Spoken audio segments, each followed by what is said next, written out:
Hi, I'm Dr. Denise O'Neill Green, and today I am going to talk to you about another book that I've read called The Truths We Hold, An American Story.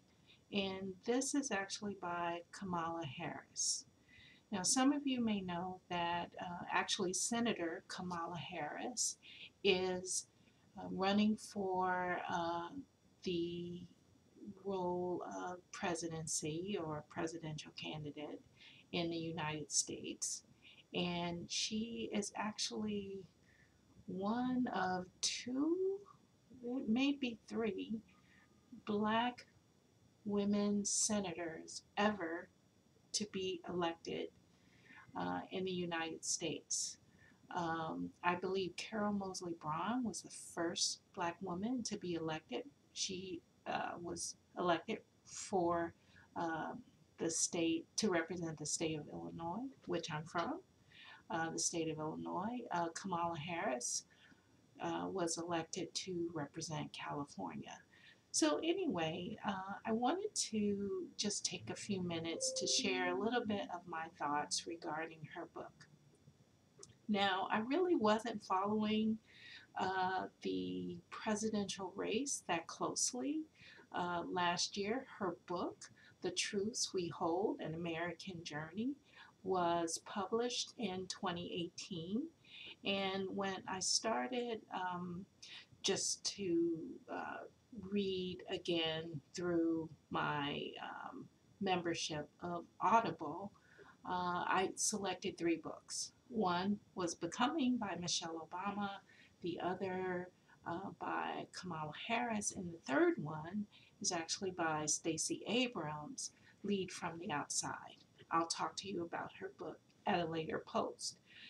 So, anyway, I wanted to share just a few of my thoughts regarding her book overall. I'm not going to go into a lot of detail, but I just wanted to give you a few impressions that I thought um, that I wanted to share. So the first thought is um, actually I had really never heard of Kamala Harris, and maybe that's because I live in Canada now and have been living here, uh, going on starting my eighth year. And Kamala Harris just was not on my radar. Um, but again, when I saw the cluster of books, maybe it's just because of how they were situated together in Audible. I thought, well, let me check it out. I know she's running uh, for the presidency to be the Democratic candidate. And I thought, why don't I just check it out? So the first, again, I had never heard of Kamala Harris before, but lo and behold, uh, Kamala Harris actually has, I learned from the book, actually has a connection with Canada. She actually lived in um, the province of Quebec, the city of Montreal, or so, I think somewhere in the suburb. But in any case, her mother had an appointment at McGill University, and her mother was uh, a researcher in the area of cancer. So I just thought that was kind of cool, have that Canadian connection per se.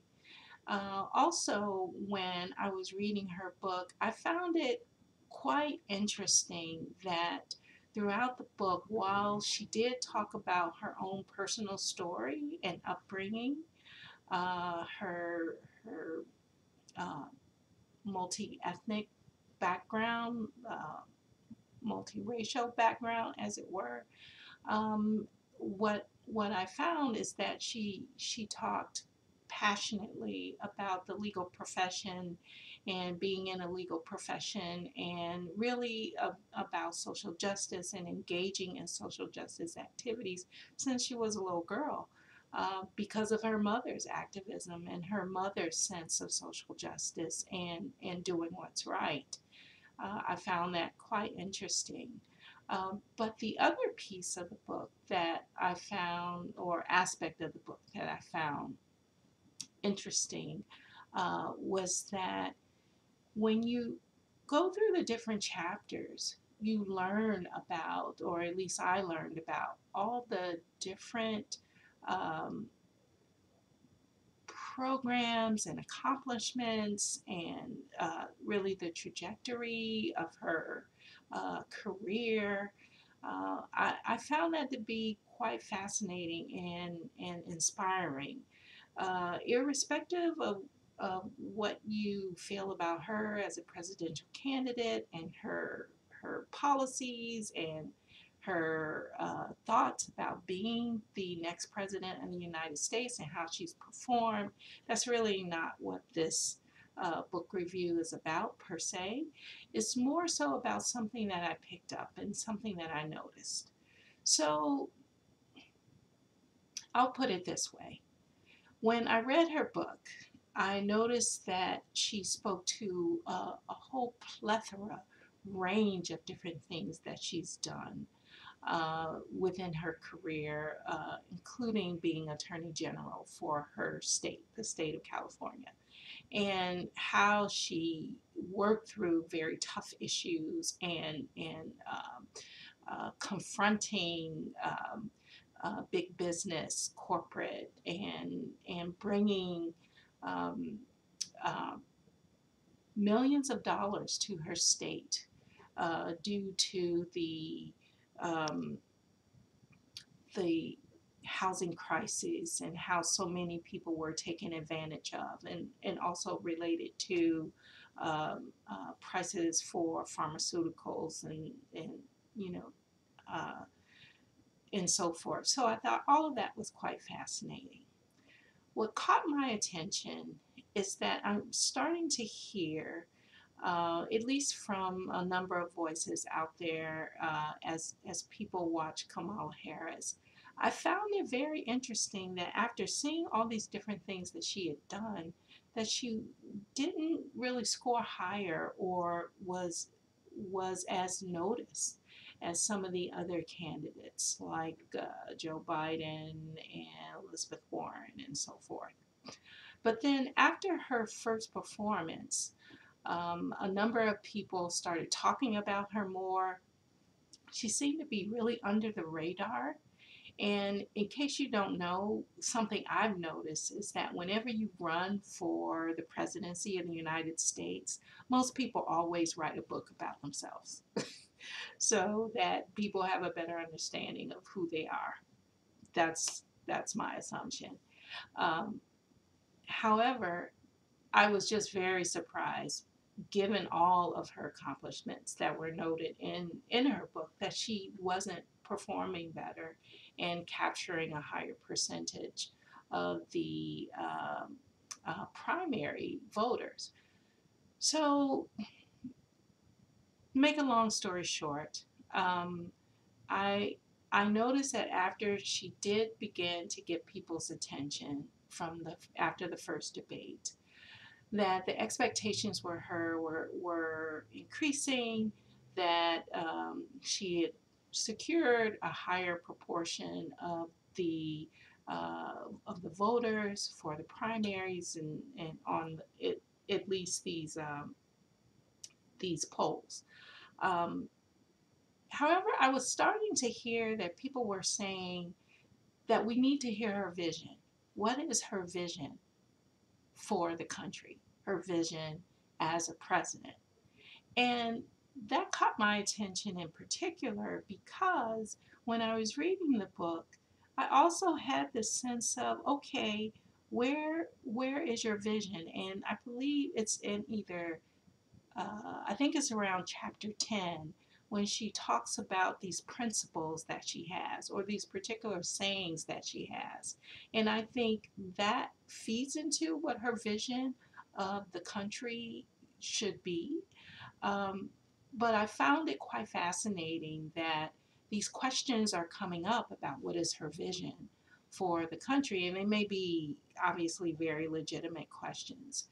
Uh, but in the literature, there is uh, an interesting debate going on around women being visionaries. So that's where I'm going here. Kamala Harris has achieved and accomplished so much. Again, I'm not speaking about her per se as a presidential candidate, and is she the best one? Is she a viable one? All of that, put that to the side. Um, but the idea that women are not able to really articulate a vision, of not let alone a vision for a country, but a vision period as a corporate leader, as a senior leader, as an executive leader, caught my attention. And I found this article in the Harvard Business Review, and this article is titled "Women and the Vision Thing," and it was published in 2009. Um, so I just want to highlight a few interesting aspects of this article. This article showcases how over, I believe it was a couple of thousand, um, 2,800 executives were invited to do, please forgive the sirens in the background, can't help that. But over 2,000 executives were asked to do a 360 assessment. And it turns out, in looking at some of the analysis, that women and men really came out fairly even in terms of leadership, different aspects of leadership, executive leadership, except for one aspect. Can you guess which aspect that was? The aspect was actually envisioning, of all things. Turns out that women leaders graded or judge viewed other women as visionaries. However, their male peers did not view them as visionary as highly. And I found that um, quite interesting. What it says here is ratings on one dimension, however, defied this pattern that women were actually outperforming to some degree the men in terms of leadership. But it says here that female leaders were rated lower by their male observers, but not by women, on their capabilities in envisioning. And so I delve into this a little bit further. Um, and you can take your own time to look at the article. I'll put the link in. Hopefully you'll be able to access it one way or another. We know how the Harvard Business Review, they usually require someone to have a subscription to their publication. Um, However, this particular article explored um, that it's not really obvious why women have this particular challenge.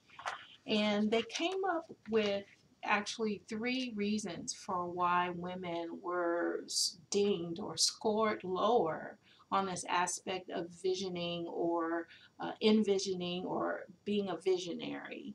And so here are the three explanations. The first theory was women are equally visionary, but in a different way. Women are visionary in a different way, as the theory says here. Many women tend to be quite collaborative in forming their vision. And this collaboration, of course, is a good thing. However, when they invite men, what's said here, if they invite men into this collaboration, then they actually get scored less on this. What's said here is our results hint at an interesting hypothesis. By involving their male peers in the process of creating a vision, female leaders may get less credit for the result. Isn't that something? Get less credit for the result. Theory number two. Women hesitate to go out on a limb. Okay, so what does that really mean? It says here some women responded to our findings by noting that they need to base their marching orders on concrete facts and irrefutable analysis, not unprovable assertions about how the future will take shape. And they even note here, speaking of Kamala Harris being a Democratic candidate for the presidency, under this particular section of the article, they actually raise the comparison between former President Barack Obama and former senator at the time, Hillary Clinton. And at the time, Obama was viewed as a visionary, charismatic, although visionary and charismatic is not the same thing. They may go together though. Viewed as a visionary, a charismatic communicator, offering a more hopeful, if undetailed, underscore, undetailed future.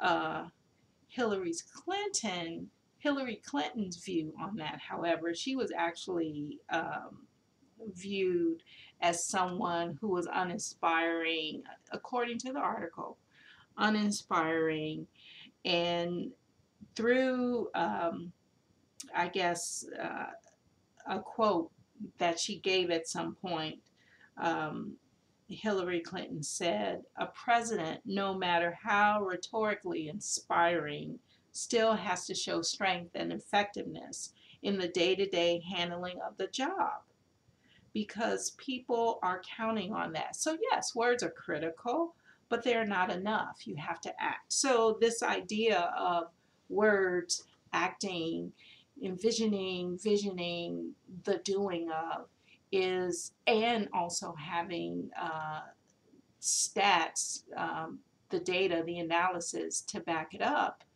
is something that is a part of a second theory that women will not go out on a limb with the visioning unless they have concrete facts in front of them in order to take them in the direction that they need to go, that they want to go.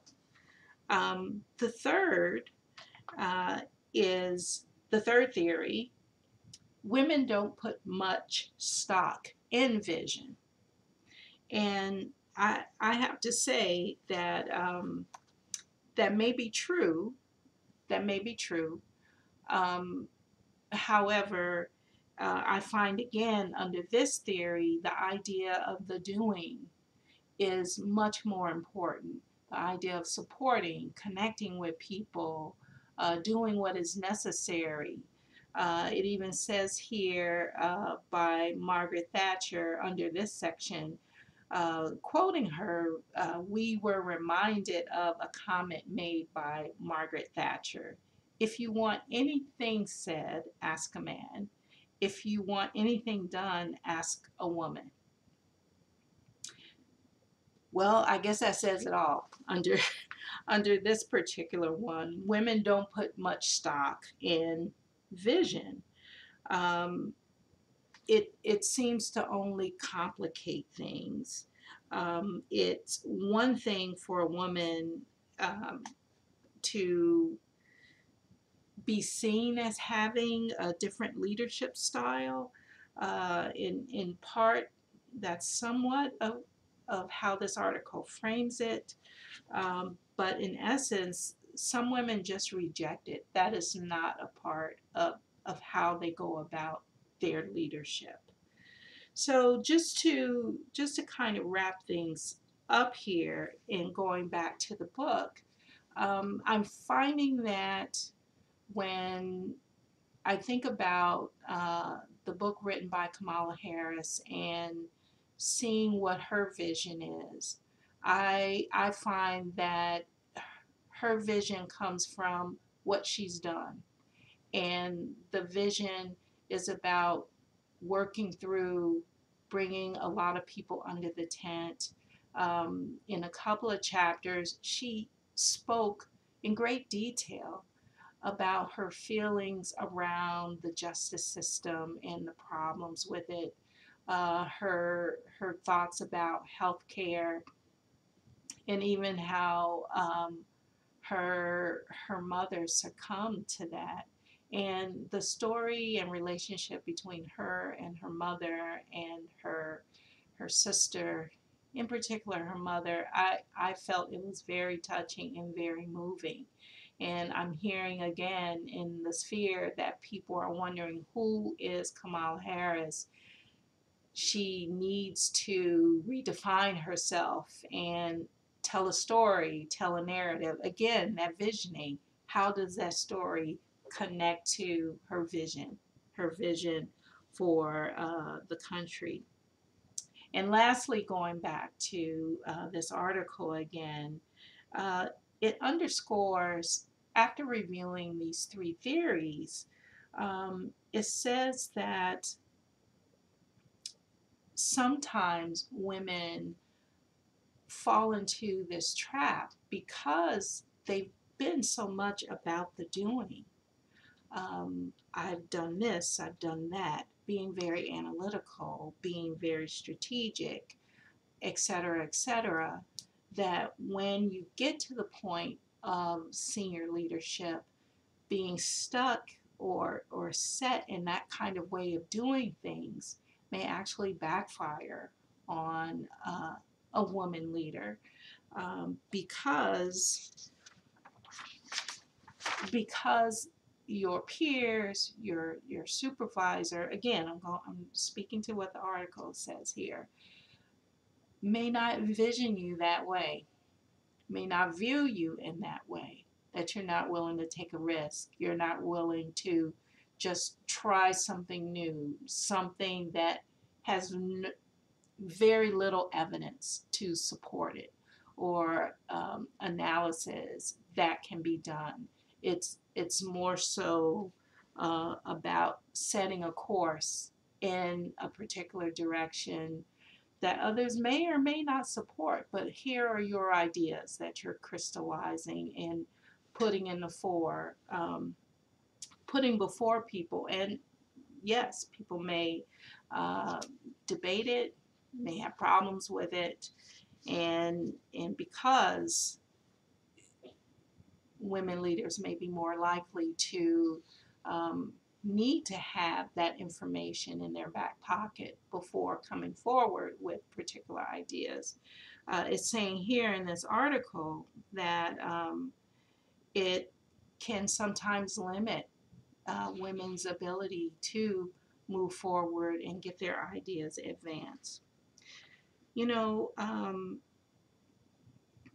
what is very interesting here is that, again, all the other criteria related to leadership, women scored very highly on.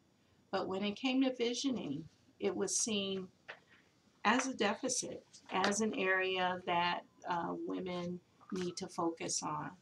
So I guess I'll leave it at that, and let me know what you think of Kamala Harris's book. Do you think it provides a clear vision?